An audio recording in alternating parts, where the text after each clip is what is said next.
se ve bien la presentación, ¿verdad? Sí, sí, todo bien. Perfecto. Bueno, pues como les comentaba, Yudiel, tengo muchos años de experiencia en el sector bancario, pero hoy, desde el punto de ya de consultor o de profesionista independiente, quiero o quise dedicarme a la capacitación, a la orientación y consultoría a las pymes, ¿no? Durante tantos años de experiencia he visto empresas de todos los tamaños, desde pequeñas hasta grandes, y lo que he notado es que hay un denominador común, no en todas, pero sí en la gran mayoría, que el control y la gestión de su empresa no necesariamente está bien entendida. Y quisiera ayudar a estas empresas, a todas las empresas, a esta audiencia, pues, a conocer un poquito más de esa experiencia que hemos ganado con el tiempo y que solo se aprende así, ¿no? Con tiempo, aquí en esta plática no les voy a dar ni tips secretos, ni cómo hackear el sistema bancario, sino sobre todo cómo poder aprovechar estos procesos que corremos con un banco para robustecer nuestra gestión como empresarios y gestión empresarial. Entonces, ya para arrancar, lo que quisiera es que utilizáramos un poquito el chat y que me ayudaran a poner, ¿no? En el chat una palabra, dos palabras sobre los sentimientos que les genera o lo que piensan, lo primero que viene a su mente cuando hablamos de crédito bancario para sus empresas. Déjenme conocer un poquito cuáles han sido sus experiencias. A ver, aquí tenemos un chat. Pasivo, claro. Es un pasivo, muchos requisitos. Gracias, Ochi, gracias, José. ¿Qué otra cosa tenemos? Burocracia, apalancamiento, incertidumbre, endeudamiento, totalmente de acuerdo. Capital de trabajo. Creo que algunas palabras son positivas, son reales y otras son un poco negativas de nuestra experiencia, ¿no? Intereses altos, miedo, riesgo, totalmente de acuerdo. Totalmente, ¿no? Entonces, eso es muy cierto y les quiero comentar porque ahorita vemos alguna otra de las respuestas, pero es muy cierto lo que ustedes me están compartiendo, porque si bien es una herramienta que nos apalanca, nos pudiera representar eh, una ayuda, pero también un pasivo, un pago de intereses, lo real es que hoy en la vida cotidiana vemos el crédito como un trámite, ¿no? Y ese trámite muchas veces es tedioso, complicado, largo. Esa incertidumbre que comentaban también es, oye, yo no sé qué me van a pedir el día de mañana y literal ya llevo 5 correos entregando información y me siguen pidiendo información. Y esa es una realidad de lo que vivimos como empresarios y también lo que se vive desde la banca, ¿no? Tenemos que pedir esos requisitos y te les voy a platicar por qué. Pero mi tesis en esta plática que estoy dando es, ¿qué pasaría si todos esos trámites o esos requisitos que vemos que los bancos nos piden, los transformáramos en una herramienta estratégica y muy valiosa para robustecer nuestra gestión empresarial? Y aquí lo decía Yudiel al inicio, ¿no? Pues a veces nos tenemos que vestir bien para pedir un crédito y no sabemos qué ponernos, ¿no? Pero ¿qué pasaría si siempre estamos bien vestidos y no solo para los bancos, sino también para que nuestros resultados se vean mejor y que nuestra empresa tenga un mejor desempeño? Entonces de esto va nuestra plática el día de hoy. Vamos a empezar. Bueno, esa lupa con la que los bancos nos evalúan está regulada. Los bancos no lo hacen así o no nos piden esa tramitología o esos requisitos por gusto. El análisis crediticio es una obligación técnica y regulatoria para los bancos. Existe un marco normativo desde la CNBV, la Ley de Instituciones de Crédito, el Comité Internacional de Basilea III, que es el que rige a todos los bancos a nivel mundial, en los cuales obligan a los bancos a evaluar la capacidad real de pago de un acreditado. Entonces, eso es un marco normativo. Ahora, cada banco tiene criterios diferentes. Algunos usan más modelos estadísticos, otros utilizan más el análisis cualitativo. Hay esquemas o programas de scoring, ¿no? De calificación crediticia, pero todos van enfocados a cumplir con estos requisitos que el marco normativo nos marca. ¿Por qué? Pues porque si no lo hacen, si los bancos no cumplen con ese marco o con estas reglas generales de este marco normativo, pues pueden tener desde sanciones, multas, requerimientos de incrementar su capital y obviamente pues, también tener las pérdidas naturales de una administración de cartera, ¿no? Entonces, concluyendo con esta idea, para el banco es un proceso obligatorio para gestionar su riesgo. Pero aquí, para nuestras empresas o para una empresa, se puede ver de dos formas. O como un trámite, que lo es, pero también qué pasaría si ese trámite lo vemos también como un aliado estratégico para afinar nuestra visión hacia adentro de nuestra empresa. Y eso es lo que vamos a seguir elaborando. Y para continuar, les quiero compartir algunos datos, ¿no? Aquí muy alineado con lo que, con lo que comentaba Yudiel. Curiosamente, Yudiel no nos pusimos de acuerdo, pero complementamos muchos estos datos. Darles un poco algunas cifras, ¿no? La cartera total de la banca comercial en México es cerca de 8 billones de pesos. Esto es con información pública a septiembre del 25. Y aquí el 46% de esa cartera total está concentrada en empresas privadas. Todas las empresas, ¿no? Desde las micro y pequeñas empresas hasta los grandes corporativos. Pero es casi el 50% de la cartera va para el segmento empresarial. Sin embargo, aquí ya viene lo interesante. El 40% del volumen total de cartera vencida está enfocado en empresas privadas. Es la mayor concentración de cartera vencida, rebasando la cartera de crédito al consumo y rebasando la cartera de créditos a la vivienda. Entonces, este es un tema importante y ahí nos puede empezar a dar algo de señas de los problemas que pudiera haber en el tema del crédito empresarial. Ahora, la brecha de acceso. Y como bien lo comentaba Yodiel, justo nos complementamos. Ahora, aquí lo que les traigo es el 70% de las grandes empresas, que para esta encuesta que hace Banjico los catalogan así las empresas que tienen más de 100 empleados, el 70% comentaron haber solicitado un crédito. Sin embargo, las pymes, esa proporción cae a la mitad. Solo el 35% solicitaron un crédito. Y por muchas cosas, quizá por miedo, por incertidumbre, por desconocimiento de los productos o cómo un banco nos puede ayudar. Y ahora también aquí hay otro dato importante. El 18.6% de las pymes que solicitaron un crédito recibieron un rechazo como respuesta, a diferencia de las empresas grandes cuyo rechazo cae a la mitad, a un 7%. Entonces, esto lo que nos puede indicar, analizando toda esta información en su conjunto, es que entre más grande es la empresa, va accediendo o va buscando más financiamiento y le rechazan menos, ¿no? Y eso no es porque hay una discriminación quizá en empresas, sino porque probablemente a lo largo de los años, conforme una empresa se va consolidando, va robusteciendo su gestión empresarial y está mejor vestido, pero no solo para el crédito, sino de manera general, ¿no? Para operar. Entonces, ya terminando con las cifras, les quiero comentar rapidísimo cuáles son los segmentos de manera general que operan en la banca, ¿no? Hay cuatro segmentos generales de atención de la banca a las empresas. Uno es la microempresa, cuyas ventas anuales están aproximadamente hasta 10 millones de pesos. Aquí el método de análisis es un score automático, un paramétrico, ya sea de datos cuantitativos como cualitativos, pero esto es más automatizado por el volumen de clientes.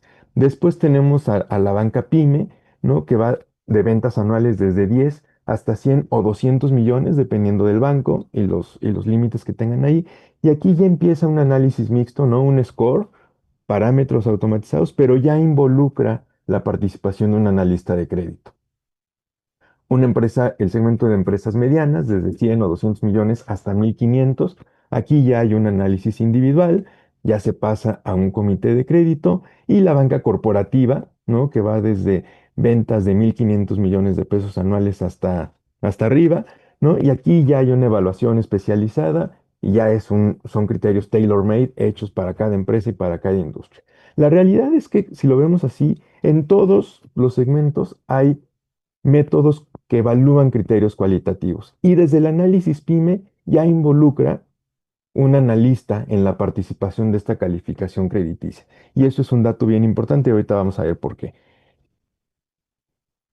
Hay criterios clave de esa evaluación. Hay muchos métodos, ustedes pueden buscar en internet y les van a salir muchos criterios, muchos autores. Aquí yo elegí este que creo que es uno muy sencillo, que le podemos llamar las 5 Cs del crédito, así lo pueden ustedes buscar.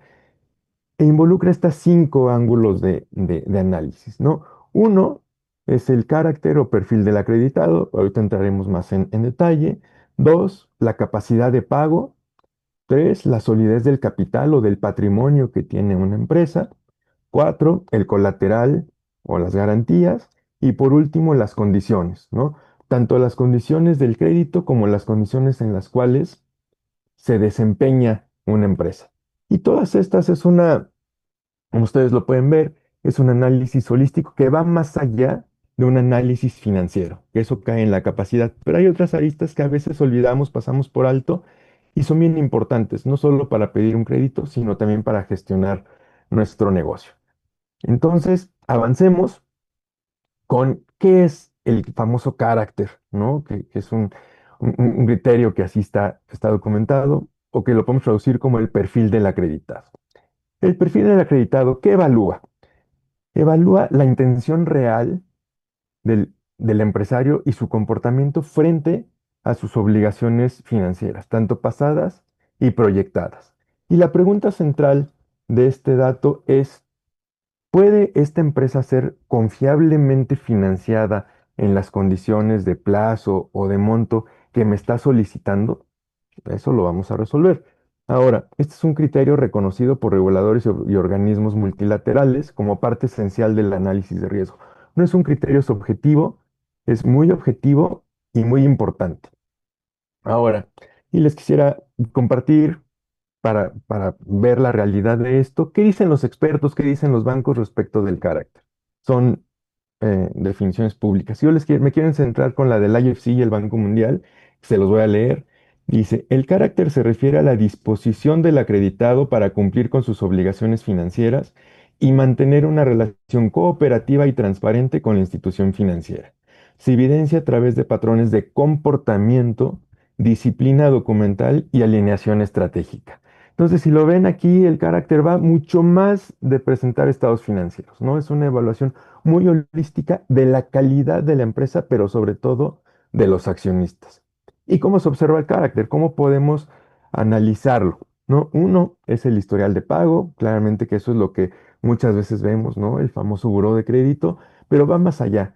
Considera también referencias comerciales, cuál es su patrón de comportamiento a lo largo de los años.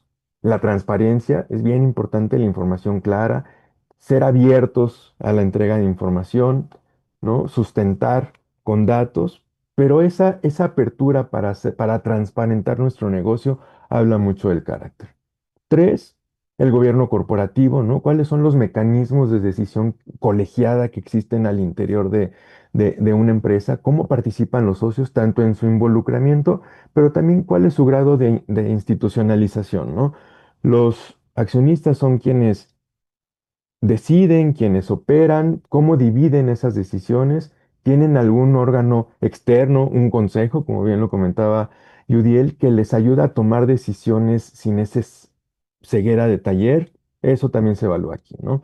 El compromiso de los socios, cuál es su participación activa en procesos financieros, en la toma de decisiones, en la atención de requerimientos, o los socios están volcados a otras cosas y hay alguien más que opera el negocio. Ese es un punto bien importante, ¿no?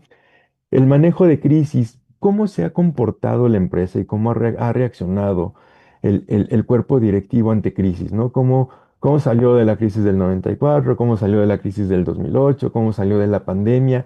¿Qué acciones tomaron para hacer frente a esa crisis? Es un criterio que se toma mucho en cuenta y que es importante que el empresario hable, ¿no?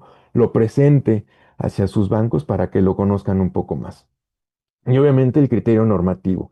No solo es cumplir con el pago de los bancos, sino cuál es su perfil de cumplimiento hacia regulaciones del sector, regulaciones ambientales, regulaciones fiscales, cómo ven o cuál es su percepción de ese grado de cumplimiento. Y lo que buscamos aquí o lo que se busca es que haya coherencia entre una misión, visión de nuestra empresa hacia lo que realmente se hace, ¿no? En el día a día. Ahora, ese fue el carácter, que fue la primera C. La segunda C es la capacidad. Aquí entra la capacidad de pago. Aquí entramos al criterio comúnmente visto, ¿no? Que es el análisis técnico, el análisis numérico y financiero de la capacidad de una empresa, pero como ven, es solo uno de varios, ¿no? Y quisiera aprovechar para pedirles que si tienen alguna pregunta, las vayan dejando aquí en el chat y al final con mucho gusto las vamos a contestar. Ahora, ¿qué es realmente la capacidad, no? Es el método de justificar y revisar la habilidad de manera comprobable y sostenible para cumplir las obligaciones financieras sin comprometer la operación ni depender de factores extraordinarios, ¿no? Entonces, lo que muchos creemos, hablando de la capacidad de pago, es, bueno, si tengo utilidad, ya con eso me van a dar mi crédito. Lo que es importante es que nosotros como empresarios tenemos que evaluar cómo esa utilidad se convierte en flujo de efectivo, ¿no?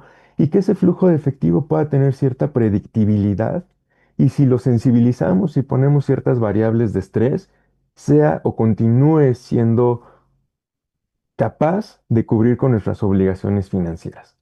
Entonces, ¿qué observan los analistas en este sentido?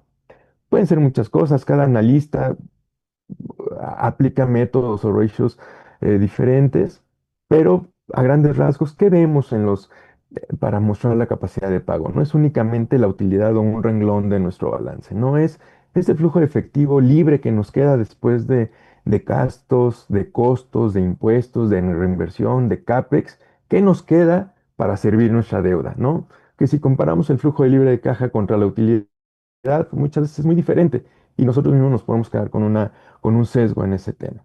Y por ende, ¿cuáles son los índices de cobertura de deuda? ¿Qué tan holgada está la cobertura de deuda con ese flujo de efectivo y qué tanto puede soportar algún revés de la economía o algún problema operativo, ¿no?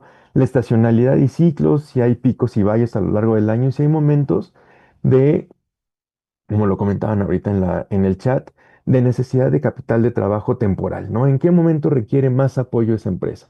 Y por ende, si hay volatilidad de ingresos, ya sea a lo largo del año o históricamente a lo largo de los últimos años. Otro punto bien importante es la concentración.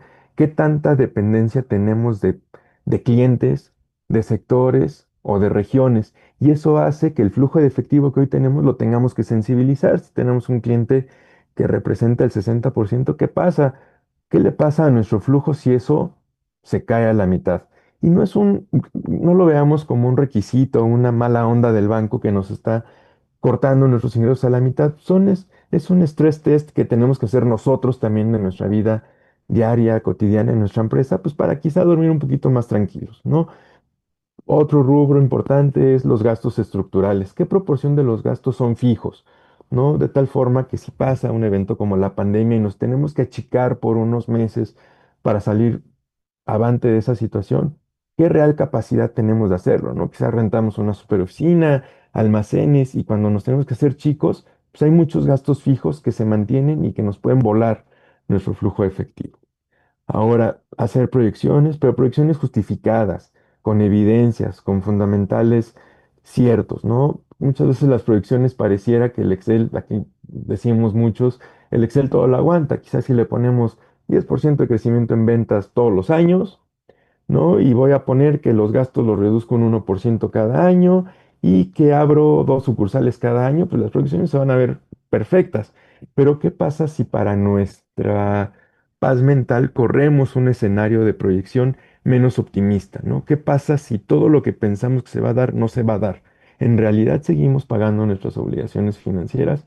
Ese es un análisis que nos puede dejar esto para ver nuestra empresa con una lupa un poquito más ácida, ¿no? Y obviamente pues, saber cómo está la deuda actual, ¿no?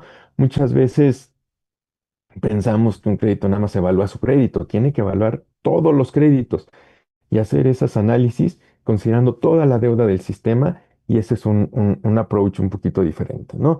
¿Y esto por qué nos importa o por qué les quiero comentar esto, ¿no? Quiero rescatar tres temas. Uno, la corresponsabilidad. Comprender la capacidad real de pago de nuestra empresa no es solo una responsabilidad del banco, no solo es un ejercicio adentro de esas cuatro paredes. Es responsabilidad también del empresario saber cómo está su empresa para tener un control y seguimiento factible, identificar qué KPI son los que en realidad hablan de su empresa, reconocer las variables de mercado que nos afectan, tipo de cambio, inflación, precio de commodities y dar seguimiento periódico a esos resultados, ¿no? No desempolvar los papeles cuando vamos a ir con un banco a pedir un crédito, sino ya tener una metodología clara de seguimiento de nuestra empresa, ¿no? De tal forma que tengamos una disciplina directiva de comparar proyecciones contra reales, trimestre contra trimestre, mes contra mes, y de tal forma que si institucionalizamos estas prácticas, la preparación para un crédito no tiene que tener estrés ni esa improvisación que a veces lamentablemente tenemos. Si ya tenemos esas prácticas institucionalizadas y forman parte de nuestra gestión empresarial, ya prácticamente es compartir un drive, bueno, un paquete de información al banco, ¿no? Porque eso ya lo hacemos y eso es lo que quisiera que aprendiéramos de un banco, ¿no?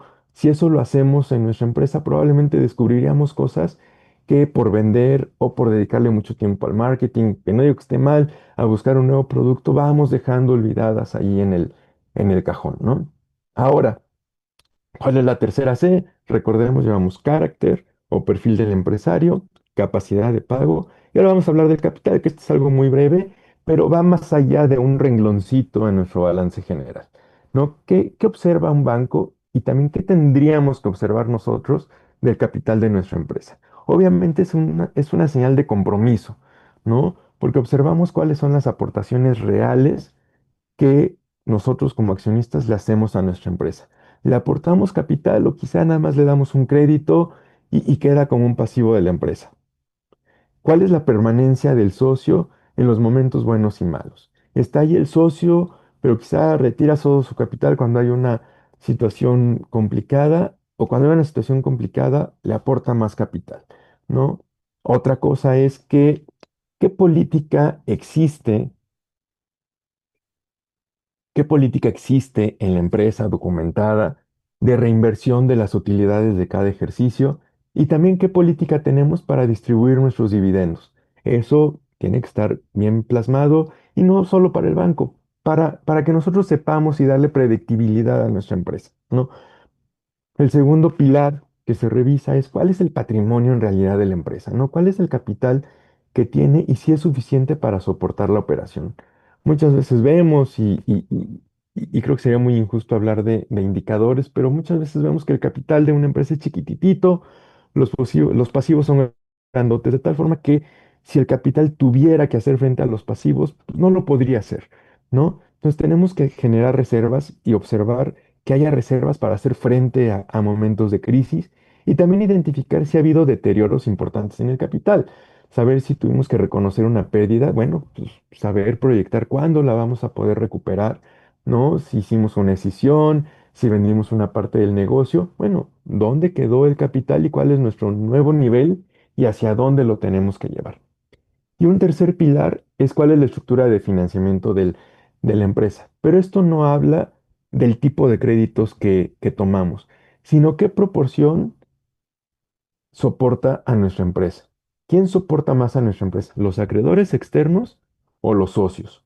Un 50-50, un 2-1. Esto es importante verlo, ¿no? Y entre más una empresa sea soportada por acreedores externos, pues tiene pues ahora sí que menos palomitas al respecto, ¿no? Porque cuando vienen momentos de crisis, y ahí por comentarles brevemente, en la pandemia hubo muchas empresas, seguramente ustedes vivieron algo parecido, que tuvieron pérdidas un mes, otro mes, y esa pérdida va mermando el capital. Si el capital es robusto, puede absorber todas esas pérdidas. Si no es robusto, bueno, pues de un plumazo podemos tener un capital contable negativo y bueno, pues eso hace inviable a una empresa. Entonces, tener esa reserva para cuando vengan complicaciones es importante. Ahora, la siguiente C, que es el colateral o las garantías, es también un rubro que, que, que, que se analiza al momento de pasar un proceso crediticio. Pero sé que probablemente muchos de ustedes pueden decir, bueno, sí, es que siempre me piden, me piden hasta, bueno, sí que hasta mi ropa de garantía, pero aquí lo que quisiera, o podemos rescatar de esa parte del proceso crediticio es qué respaldo le ofrezco al banco y qué respaldo también me ofrezco a mí frente a esa obligación si las cosas no salen como espero? Y aquí quiero presentar un concepto que es muy útil para todos nosotros y probablemente ustedes ya lo conozcan, pero es las fuentes de pago, ¿no? Un crédito tiene una fuente de pago natural o una primera fuente de pago que es la operación del negocio. Ese flujo estable y suficiente que si las cosas van bien, pagarían de manera holgada nuestro financiamiento. Pero también existe una segunda fuente de pago, que son las garantías, ya sea una garantía real, personal o líquida, que es en caso de que esa primera fuente de pago no pueda cubrir el crédito, entra esta segunda fuente de pago para hacer frente a la obligación. Entonces, esa garantía es el respaldo real que tiene un crédito. Y esa garantía, pues, tiene que ser identificable, tiene que ser, tener un valor razonable, ¿no? Tiene que estar bien perfeccionada. Hay algunas características que las garantías tienen que tener, pero lo más importante es que una buena garantía, por mejor que sea, ¿no? Es nuestra planta, nuestro edificio corporativo, nuestra casa, nunca va a reemplazar una empresa financieramente sana. Unos buenos fundamentales nunca van a ser reemplazados por una garantía. Y eso a veces pudiera generar confusiones. Oye, pues es que ya te estoy dando una garantía, ¿por qué no me apruebas el monto completo? ¿No? Porque primero se tiene que mostrar y para nuestra propia beneficio que una primera fuente de pago es suficiente para pagar el crédito. Porque los bancos ni las empresas se dedican o desearían estar ejecutando garantías para hacer frente a un crédito, ¿no? Entonces eso es bien importante que no reemplaza nunca las situaciones financieras de una empresa. Ahora, continuando con esto, para tipo de ejemplos, les quiero platicar y seguramente ustedes los conocen y ahí si ustedes conocen alguna otra, me gustaría también que lo pusieran en el chat. Los tipos de garantías empresariales que existen, ¿no? Existen las hipotecas, las prendas sin remisión de posición, la prenda bursátil, ¿no? Que es cuando toman de garantía algún portafolio de inversión, las garantías líquidas, perdónenme, aquí se me fue,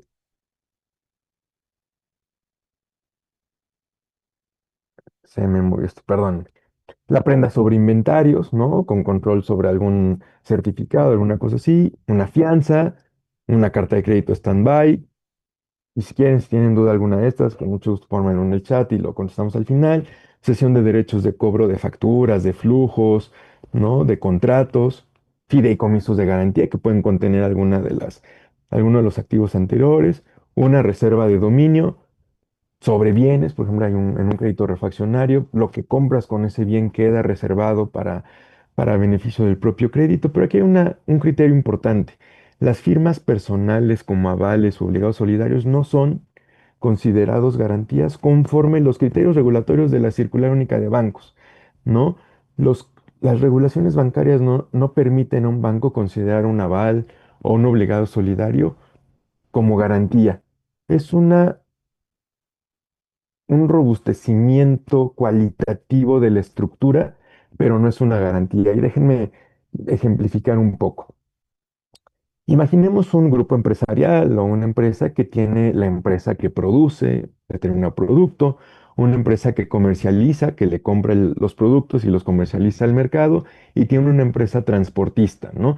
Que recibe pagos o la empresa que produce por manejo de materias primas, como la comercializadora que le contrata para hacer llegar sus productos al mercado. Y buscamos un financiamiento para esta empresa transportista.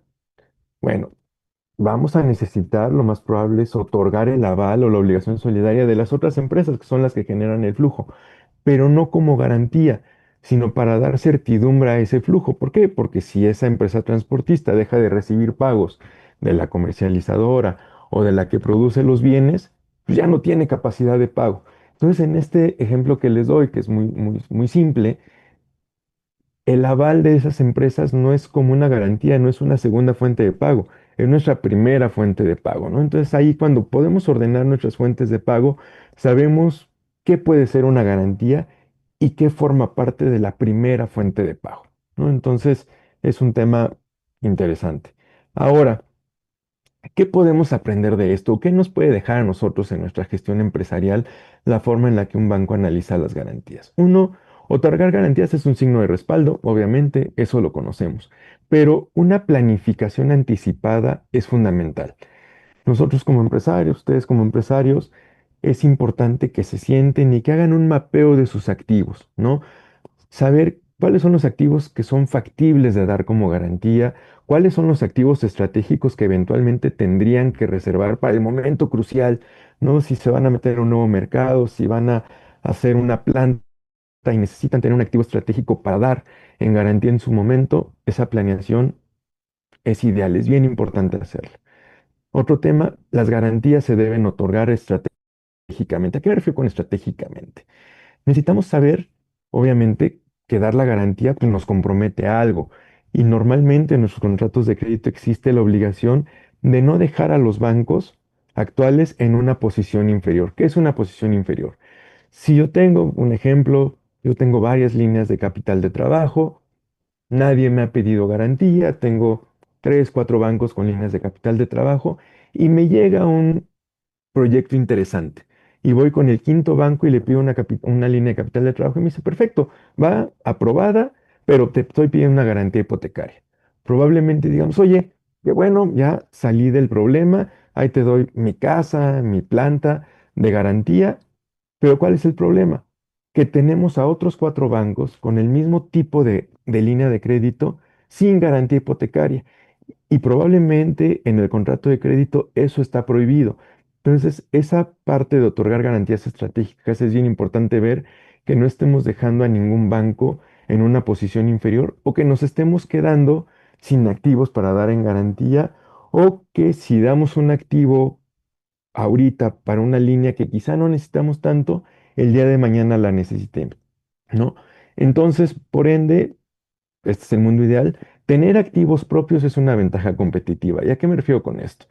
No está mal tener una inmobiliaria con nuestra planta, pero muchas veces el balance de nuestra empresa pues, no tiene ningún activo, ¿no? Todo lo renta a un tercero y no hacemos un disclosure de quién está atrás. Eso nos puede limitar la capacidad de levantar financiamiento en un futuro.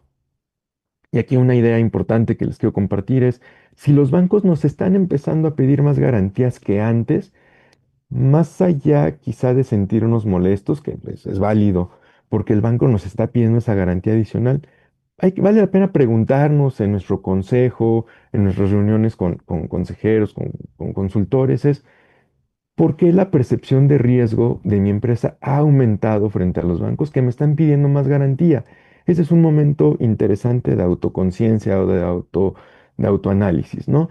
Entonces, es bien valioso. Aquí quiero ponerles un ejemplo, porque probablemente muchas dudas es, bueno, pues es que si ya les di mis tres propiedades a mis tres bancos, pues ya qué hago, ¿no? Probablemente depende del perfil de cada empresa, pero hay productos que permiten eficientar esto, ¿no? Existen los créditos sindicados, existen los club deals que optimizan las garantías, que hacen paquetes de garantías, que pueden distribuir el riesgo entre varios bancos y que facilitan también la administración de créditos bancarios. Probablemente esto va más para empresas medianas, pero lo existe en el mercado y cada vez más bancos están dirigiendo este tipo de productos hacia el segmento de pymes, entonces es importante que lo tengamos presente en nuestra mente, ¿no? Ahora, la última C que llevamos, haciendo un recap muy rápido, tenemos el carácter, la capacidad, el capital, el colateral o las garantías y ahora vamos con las condiciones. Y este rubro de condiciones engloba tanto las condiciones propias del financiamiento, ustedes ya saben, ahorita vamos a ver tasa, plazo, calendario de amortización, pero también las condiciones en las que estamos aprobando ese financiamiento, buscando ese financiamiento en el entorno tanto de la empresa como del entorno externo. Entonces, ¿a qué nos referimos con esas condiciones o a esta C? Es qué coherencia o qué alineación hay entre esas características o condiciones del financiamiento y esas condiciones externas. ¿Son consistentes? ¿Estoy pidiendo un crédito en el momento indicado, en las características indicadas? ¿Mis proyecciones con las que estoy buscando ese crédito consideran la volatilidad de ciertos componentes? Entonces aquí tiene que haber esa coincidencia y esto no es más que oro puro para nuestras reuniones de evaluación de resultados, para nuestras reuniones de consejo. ¿Cómo le hago para alinear esas características del entorno hacia lo que estoy pidiendo o me gustaría recibir en un financiamiento? Ahora aquí, digo, claramente hay algunas otras referencias. Aquí quiero volver a las referencias, ¿no? quisiera leer ahora la referencia o la definición de condiciones para el Comité de Basilea. Dice, los prestamistas deben evaluar la idoneidad de las estructuras crediticias considerando el plazo, destino y perfil operativo, ¿no? Entonces aquí se ve que por regulación tenemos que alinear las condiciones del crédito con las condiciones del entorno, ¿no? Y eso nos va a permitir tener un mejor crédito y una mejor evolución en nuestro financiamiento. Ahora, aquí no voy a entrar a detalle cuáles son las condiciones internas del financiamiento, ustedes las conocen, pero es bien importante que no perdamos de vista ninguna de estas. Una es la estructura y el destino, qué tipo de crédito estoy levantando, qué tasa, comisiones y penalizaciones nos están cobrando, qué garantías estoy dando, cuál es la estructura de pagos, calendario, modalidad de pagos, cuáles son las condiciones de un prepago, ¿no? Es bien importante tenerlo claro, cuáles son las condiciones operativas, los requisitos de operación, de reporteo, inclusive hasta horarios para operar, pero también hay un sector de estas condiciones que es bien importante y a veces se queda en el papeleo, ¿no? Que son las obligaciones contractuales. ¿Qué covenants financieros o qué indicadores financieros me puso el banco por contrato que yo debo de cumplir para saber si sigo estando en la misma posición? Hay obligaciones de hacer, obligaciones de no hacer, hay causas de vencimiento anticipado que normalmente votan cuando las incumplimos. Es bien importante leer nuestros contratos de crédito y saber a qué me estoy obligando, ya sea para negociar con el banco, pero por lo menos para tener claridad de de cuál es mi compromiso y saber qué decisiones tomar que no vayan en contra, como lo platicábamos al otorgar una garantía, en contra de mis contratos de crédito y eso pues, se convierte en una contingencia el día de mañana, ¿no? ¿Cuáles son las condiciones externas? Tenemos cinco que son las variables macroeconómicas, pues ustedes saben, el tipo de cambio, la tasa de interés, la inflación, saber esto, cómo puede mover el mercado en el que yo me muevo.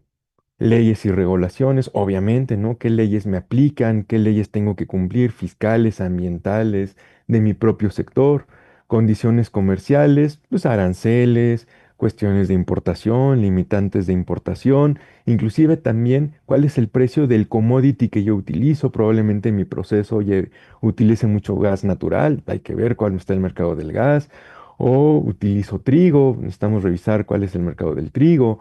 O u otras variables, ¿no?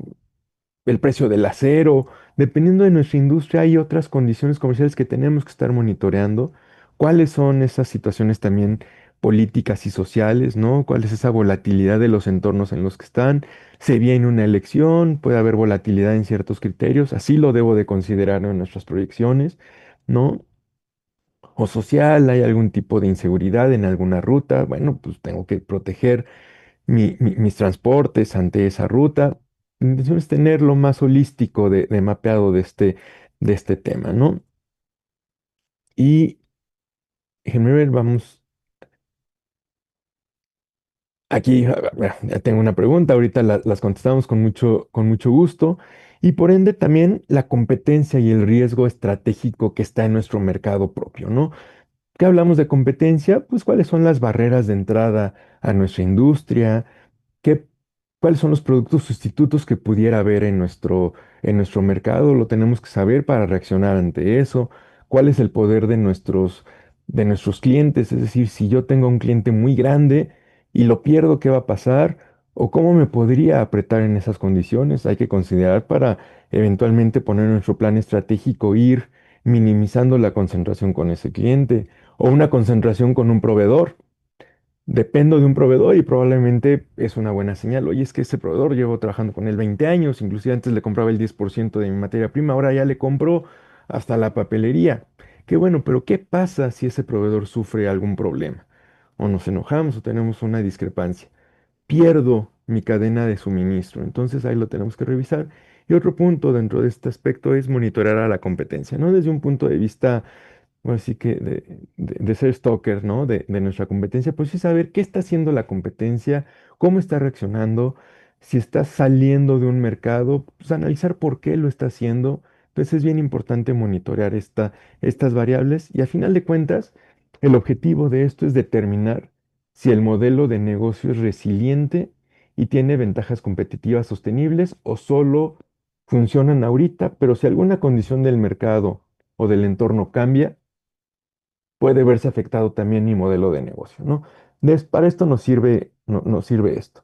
Y aquí como conclusión de esta sección de las condiciones, creo yo, ustedes me dirán, que a veces esta C de las 5 Cs que les comentaba es la que a veces se pasa por alto. No, muchas veces tomamos, ¿no? No quiero decir el empresario como tercera persona, tomamos el crédito que cae, ¿no? O el que me aprueban, el que sale más rápido sin revisar si en realidad hace sentido o se amalgama bien con nuestra operación. Esas condiciones externas a veces son ignoradas, sabemos que existen, pero no estamos haciendo nada para mitigarlas o para tener un plan B en ese caso, ¿no? Tenemos un riesgo de que si levantamos un crédito mal, con malas condiciones y no evaluamos bien las condiciones del entorno, haya una disparidad o estén mal alineados y eso puede generar presiones en el futuro, ¿no? Y esta C, déjenme llamarla así, considero yo que es el factor decisivo para saber si un crédito se va a convertir en nuestro aliado o va a ser un problema el día de mañana, ¿no? Entonces, aquí, si analizamos holísticamente estas condiciones, lo más probable es que nuestro financiamiento nos impulse en vez de que se convierta en un dolor de cabeza, ¿no? Entonces, recapitulando, tenemos la C del carácter, de la capacidad, del capital, del colateral o de las garantías y de las condiciones, tanto internas como externas. Y aquí para terminar, una conclusión para ya pasar a las preguntas y respuestas, les quiero poner una frase. El análisis de crédito es una radiografía de gobierno corporativo. Si lo logramos ver, y sé que es tortuoso, pero más allá que un trámite, como unos criterios o nuestro checklist de gobierno corporativo, es una óptica muy interesante, ¿no? Y déjenme poner aquí un punto quizá para debatir. Pero, pero soy fiel creyente de esto. Ningún banco te pide lo que no deberías estar haciendo ya por ti mismo como empresario.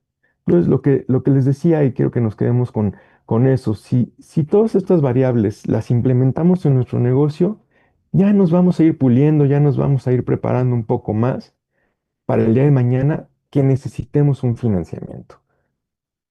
Y les quiero aquí dar, esto sí, un tip que créanme que después de tantos años en la banca, sé que es un game changer para nuestra empresa. Aprovechemos la interacción con nuestro banquero, ¿no? Con nuestro ejecutivo de cuenta. No dejemos la relación muchas veces en manos del contador. Sé que están muy ocupados en muchas cosas, pero muchas veces lo vemos de, oye, pues sí, perfecto. Te contacto con el contador, ya sea interno o externo, para que completes el checklist y lo mandes.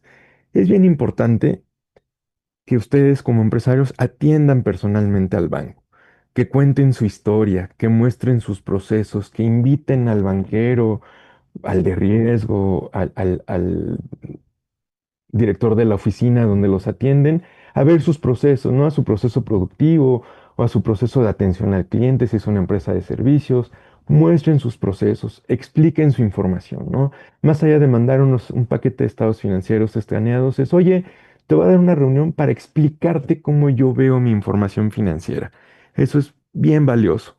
Hay que invertirle tiempo, sí, pero si consideramos a nuestro banco más allá de una contraparte en un trámite, como un consejero externo, como parte de nuestro consejo directivo, si también a nuestro banquero le damos ese rol importante de que nos dé sus opiniones o nos comparta sus inquietudes de nuestra empresa, podemos recibir información valiosa, ¿no? Y por último, ya para terminar, les quiero dejar esta reflexión. Cuando entiendes cómo te ve un banco, empiezas a ver a tu negocio con nuevos ojos.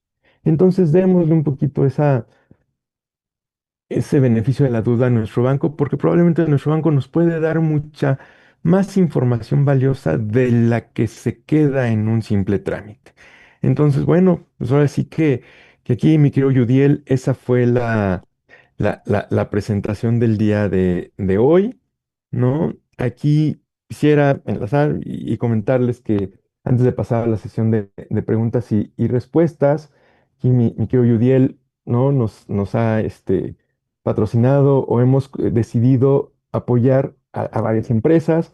Si ustedes se preguntan o tienen alguna de estas preguntas que están en pantalla, en su mente, a lo largo de la presentación, vamos a brindar 5 sesiones de consultoría o de orientación crediticia para 5 empresarios, ¿no? Totalmente gratuita aquí para la comunidad de People and Business.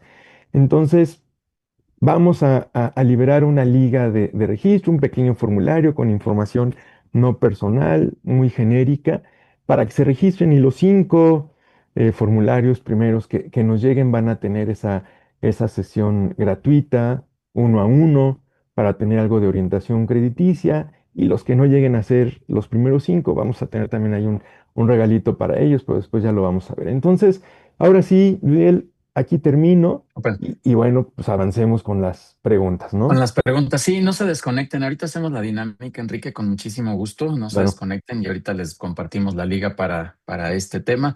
Y voy a atender las preguntas que están por aquí en el chat. Sin embargo, también si alguien quiere levantar la mano, con muchísimo gusto lo podemos hacer. Voy a apagar.